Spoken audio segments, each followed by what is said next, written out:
नमस्कार प्रिय मित्रों, आइए बाल मनोविज्ञान के 1000 महत्वपूर्ण प्रश्नों की सीरीज में आप सभी का स्वागत करते हैं। तो आज हम 40 महत्वपूर्ण प्रश्न देखेंगे जो पूर्व में हुई परीक्षाओं में पूछे गए हैं। दोस्तों, आपको यूपी टेट, सी टेट एवं विभिन्न प्रतियोगी परीक्षाओं का सिलेबस अनुसार मटेरियल बिल्कुल फ्री में हमारे YouTube चैनल पर मिलता रहेगा। दोस्तों, आप हमारे YouTube परिवार की श्रृंखला में जुड़िए और चैनल को सब्सक्राइब करिए। दोस्तों, आप हमारे चैनल को सब्सक्राइब करते हैं तो हमें बहुत मोटिवेशन मिलता है और हम आपके लिए नया नया मटेरियल लाने का प्रयास करते रहते हैं। तो आप हमारे साथ जुड़ते जाइए और हम आपको सब कुछ फ्री में देते रहेंगे। उम्मीद करते हैं कि जो भी नए लोग हमारे इस वीडियो को देखेंगे वह सबसे पहले चैनल को सब्सक्राइब जरूर करेंगे। तो देखते हैं मेरी उम्मीदों पर कितने लोग खरे उतरते हैं। चलिए दोस्तों, आज की क्लास का पहला प्रश्न देखते हैं। एक अच्छा अध्यापक विद्यार्थियों के मध्य बढ़ावा देता है। तो दोस्तों, एक अच्छा जो अध्यापक है वो विद्यार्थियों के मध्य सहयोग की भावना को बढ़ावा देता है। तो विकल्प नंबर 20 का सही उत्तर है। प्रश्न नंबर 2 देखिए, मानसिक रूप से स्वस्थ अध्यापक की विशेषता क्या है? तो दोस्तों, वह है संवेदनात्मक रूप से संतुलित है। तो विकल्प नंबर ए इसका सही उत्तर हो गया। प्रिय दोस्तों, चैनल को सब्सक्राइब जरूर कर लें। शिक्षा का अति महत्वपूर्ण उद्देश्य है। तो दोस्तों, शिक्षा का जो अति महत्वपूर्ण उद्देश्य है वो बच्चों का सर्वांगीण विकास है। विकल्प नंबर 20 का सही उत्तर है। एक बच्चे की बुद्धि लब्ध 90 से 110 के मध्य है। तो दोस्तों, वह है सामान्य बुद्धि वाला बालक। विकल्प नंबर ए इसका सही उत्तर हो जाएगा। प्रश्न नंबर 5 है, शिवानी द्वारा पूछे गए एक प्रश्न का उत्तर शिक्षक तत्काल नहीं दे सकता। शिक्षक की प्रतिक्रिया क्या होनी चाहिए? तो दोस्तों, शिक्षक की प्रतिक्रिया होनी चाहिए कि शिक्षक द्वारा इस प्रश्न का सही उत्तर बाद में समझ कर देना चाहिए। तो विकल्प नंबर डी इसका सही उत्तर हो गया। दोस्तों, अंत तक बने रहिए, ये 40 प्रश्न बहुत ही महत्वपूर्ण प्रश्न है। प्रश्न नंबर 6 देखिए, बच्चों की जिज्ञासा शांत करनी चाहिए। तो दोस्तों, बच्चे की जो जिज्ञासा है वो तत्काल शांत करनी चाहिए, यानी विकल्प नंबर डी हमारा इस प्रश्न का सही उत्तर हो जाएगा। तत्काल जब विद्यार्थी द्वारा जिज्ञासा की गई है तभी उसकी जिज्ञासा को तुरंत शांत करना चाहिए। तो प्रश्न नंबर 7 है, आप अनपढ़ माता पिता के बच्चे को अंग्रेजी सिखाना चाहते हैं। तो दोस्तों, आप अनपढ़ माता पिता के बच्चे को अंग्रेजी सिखाना चाहते हैं तो आप उसे मातृभाषा की सहायता से अंग्रेजी सिखाने का प्रयास करेंगे। तो विकल्प नंबर डी इस प्रश्न का सही उत्तर है। प्यारे मित्रों, चैनल को सब्सक्राइब और लाइक जरूर करिए। चलिए प्रश्न नंबर 8 देखते हैं, बाल मनोविज्ञान के आधार पर कौन सा कथन सर्वोत्तम है? तो दोस्तों, प्रत्येक जो बच्चा होता है वो अपने आप में विशिष्ट होता है। तो विकल्प नंबर 20 का सही उत्तर है। प्रश्न नंबर 9 देखिए, बच्चों के लिए निःशुल्क एवं अनिवार्य शिक्षा का अधिकार अधिनियम कितने वर्ष के बच्चे के लिए लागू है? तो दोस्तों, ये है 6 से 14 वर्ष के बच्चों के लिए लागू। तो विकल्प नंबर ए इसका सही उत्तर है। प्रश्न नंबर 10 देखिए, शिक्षक को ज्ञान होना चाहिए। तो दोस्तों, जो शिक्षक है उसको अध्यापन विषय एवं बाल मनोविज्ञान का ज्ञान होना चाहिए। विकल्प नंबर डी इसका सही उत्तर है। सुपरफास्ट तरीके से हम ये 40 प्रश्न देखेंगे और आप अपने आप को भी परखिए कि आपने कितनी अच्छी तैयारी की है। एक बच्चे की बुद्धि और विकास के अध्ययन की सर्वाधिक अच्छी विधि कौन सी है? तो दोस्तों, यह है विकासकीय विधि। विकल्प नंबर सी इसका सही उत्तर है। सामाजिकरण वह प्रक्रिया है जिससे बच्चे और वयस्क सीखते हैं। तो दोस्तों, परिवार से, विद्यालय से, साथियों से, इन सभी से। तो इसका उत्तर डी सही हो जाएगा, सभी से सीखते हैं। प्रश्न नंबर 13 है, बच्चे के विकास से श्रेष्ठ सिद्धांत के अनुसार निम्न में से सत्य कथन है? तो दोस्तों, यह है विकास सिर से पैर की ओर होता है। तो विकल्प नंबर ए इसका सही उत्तर है। क्वेश्चन नंबर 14 है, मानव जाति में वे कौन से वैयक्तिक भिन्नताओं के निर्धारक तत्व होते हैं जो मानव जाति की विविधता को बताते हैं? तो दोस्तों वो होते हैं आनुवंशिकता का पर्यावरण की अंतःक्रिया। विकल्प नंबर सी इसका सही उत्तर है। क्वेश्चन नंबर 15 है, संक्षिप्त रूप से PSRN जो कि विकास से संबंधित है व्याख्या करता है। तो दोस्तों यह व्याख्या करता है समस्या हल, तार्किकता व आंकिक क्षमता, यानी विकल्प नंबर ए इसका सही उत्तर है। और PSRN का जो संक्षिप्त रूप है, इसका पूरा फुल फॉर्म है problem solving reasoning and numeracy. Question number अगला देखिए, वाइगोस्की ने बाल विकास के बारे में कहा है कि, यानी जो वाइगोस्की थे उन्होंने बाल विकास के बारे में कहा था कि सामाजिक अंतःक्रियाओं के कारण ये होता है। तो विकल्प नंबर 20 का सही उत्तर है प्रिय मित्रों। क्वेश्चन नंबर 17 है, गार्डनर ने 7 बुद्धि का अनुमान निर्धारित किया, इनमें से कौन सा नहीं है?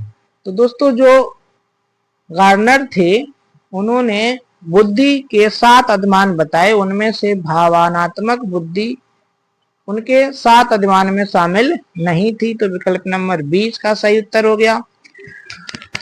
दोस्तों आज का 18वां प्रश्न है, बुद्धि के संबंध में सही कथन क्या है? तो दोस्तों यह हो जाएगा उपयुक्त सभी। विकल्प नंबर डी इसका सही उत्तर है। क्वेश्चन नंबर 19 देखिए, सहयोगात्मक रणनीति की किस श्रेणी में महिलाएं निम्न में से संबंधित नहीं होती हैं? तो दोस्तों यह प्रतिरोध इसका उत्तर सही हो जाएगा। क्वेश्चन नंबर 20 है, यदि एक बच्चे की मानसिक आयु 5 वर्ष तथा वास्तविक आयु 4 वर्ष है तो उस बच्चे की IQ होगी। तो दोस्तों इसका उत्तर हो जाएगा विकल्प नंबर ए 125।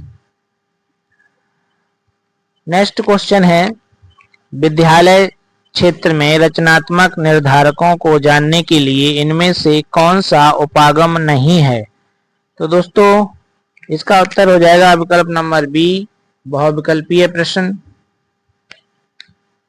प्रश्न नंबर 22 है, आपकी कक्षा के कुछ छात्र अति मेधावी हैं, आप उन्हें किस तरह पढ़ाएंगे? तो दोस्तों इसका विकल्प नंबर सी सही उत्तर हो जाएगा, समृद्धि कार्यक्रमों के द्वारा। मनोविज्ञान शिक्षा का आधारभूत विज्ञान है, यह किसने कहा है? तो दोस्तों यह कहा है स्किनर ने। तो विकल्प नंबर बी हमारा इसका सही उत्तर हो जाएगा। क्वेश्चन नंबर 24 है, आधुनिक मनोविज्ञान का अर्थ है। दोस्तों आधुनिक जो मनोविज्ञान है उसका अर्थ है व्यवहार का अध्ययन। तो विकल्प नंबर डी इसका सही उत्तर है। प्रश्न नंबर 24 है, हिंदी अक्षरों को बालक किस आयु में पहचानने लगते हैं? यह दोस्तों यूपी टेट में पूछा गया, 2 बार सवाल पूछा गया यूपी टेट में। तो इसका उत्तर हो जाएगा दोस्तों 4 वर्ष की आयु में जो बालक है वो हिंदी के अक्षरों को पहचानने लगते हैं। तो विकल्प नंबर 20 का सही उत्तर हो जाएगा। प्रश्न नंबर 26 देखते हैं, बुद्धिलब्ध मापन के जन्मदाता हैं। तो दोस्तों जो बुद्धिलब्धि मापन के जो जन्मदाता हैं वो टरमैन है। विकल्प नंबर सी इसका सही उत्तर हो जाएगा। प्रश्न नंबर 27 देखते हैं, इलेक्टिया है, यह पढ़ने की क्षमता है दोस्तों। विकल्प नंबर ए इसका सही उत्तर। प्रिय मित्रों प्रश्न नंबर 28 है हमारा, शिक्षा मनोविज्ञान की उत्पत्ति का वर्ष कौन सा माना जाता है? तो दोस्तों ये 1900 माना जाता है। विकल्प नंबर डी इसका सही उत्तर है। नेक्स्ट सवाल देखते हैं, प्रमापीकृत परीक्षण क्यों कराए जाते हैं? तो दोस्तों यह प्रतिभाशाली बालकों की पहचान के लिए कराए जाते हैं। तो विकल्प नंबर 20 का सही उत्तर है। प्रश्न नंबर 30 है प्रिय मित्रों, पियाजे की औपचारिक संक्रियात्मक अवस्था बालक की किस आयु अवधि तक मानी जाती है? तो यह मानी जाती है 11 से 15 वर्ष तक। विकल्प नंबर हमारा डी इसका सही उत्तर हो जाएगा। ये मित्रों प्रश्न नंबर 31 है, गर्भ में बालक को विकसित होने में कितने दिन लगते हैं? तो दोस्तों ये 280 दिन लगते हैं, तो विकल्प नंबर 20 का सही उत्तर है। जड़ बुद्ध वाले बालक का IQ कितनी होती है? तो दोस्तों ये 71 से कम होती है, तो विकल्प नंबर डी इसका सही उत्तर। प्रश्न नंबर 33 है, नवजात शिशु का भार होता है? तो दोस्तों नवजात शिशु जो होता है उसका 7 पाउंड भार होता है, तो विकल्प नंबर 20 का सही उत्तर है। प्रश्न नंबर अगला देखते हैं। प्रश्न नंबर अगला है, बुद्धि के बहुकारक सिद्धांत के प्रतिपादक हैं? तो दोस्तों बुद्धि का जो बहुकारक सिद्धांत है वो थॉर्नडाइक के द्वारा दिया गया, तो विकल्प नंबर सी इसका सही उत्तर है। उपनयन संस्कार किस शिक्षा काल में किया जाता है? तो दोस्तों ये किया जाता है वैदिक काल में, तो विकल्प नंबर ए इसका सही उत्तर है। प्रश्न नंबर 36 है, राज्य स्तर की एक एकल गायन प्रतियोगिता के लिए विद्यार्थियों को तैयार करते समय एक विद्यालय लड़कियों को वरीयता देता है, यह दर्शाता है? तो दोस्तों ये लैंगिक पूर्वाग्रह को दर्शाता है, तो विकल्प नंबर ए इसका सही उत्तर हो जाएगा। प्रश्न नंबर 37 है, जब बच्चा फेल होता है तो इसका तात्पर्य है कि दोस्तों बच्चा अगर फेल हो रहा है तो इसका मतलब है कि हमारी व्यवस्था फेल हो रही है, तो विकल्प नंबर डी इसका सही उत्तर हो जाएगा। प्रिय दोस्तों आपको 40 प्रश्न देख के ही जाना है और कमेंट बॉक्स में बताना है कि आपने कितने प्रश्न सही किए और आपको कितने प्रश्न आ रहे थे।